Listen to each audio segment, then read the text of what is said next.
ఈరోజు మనలో చాలా మంది వాళ్ళు చేయాల్సిన ప్రార్థన చేయకుండా దేవుడు మాత్రం చేయాల్సింది చేసేసేయాలి అని ఆశించి అబాసు పాలైపోతున్నారు. దేవుని దగ్గర నుంచి ఏమైతే కోరుతున్నావో అది నువ్వు పొందుకోవాలంటే ఖచ్చితంగా నువ్వు మోకాళ్ళ మీద పడాలి, మోకాళ్ళ మీద దేవుని ఎదుట కనిపించాలి, ప్రార్థించాలి, ప్రార్థనకు తగిన ప్రతిఫలం పొందుకోవాలి. అడుగుతున్నా, ప్రార్థన చేస్తున్నావా? ఒకవేళ చేయవలసినంతగా ప్రార్థన చేయకపోతే ఈరోజే ప్రార్థన ప్రారంభించు.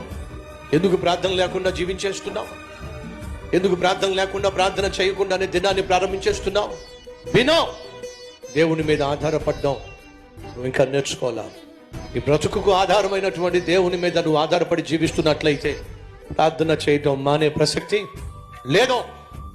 ప్రార్థన చేయకుండా, ప్రార్థన లేకుండా నువ్వు బ్రతకడం సాధ్యము కాదు. అటువంటి ఉన్నతమైన ఆత్మీయ స్థితికి మనలో ఎంతమంది చేరారు? భోజనం అయినా చేయకుండా ఉండగలనేమో కానీ ప్రభుతో మాట్లాడుకోకుండా, ప్రభుతో సంభాషించకుండా, ప్రార్థన చేయకుండా నా జీవితాన్ని నేను కొనసాగించలేను అనే ఉన్నత విలువైన ఆత్మీయ స్థితికి మనలో ఎంతమంది వచ్చాం? ఒక్కసారి ఆలోచించండి.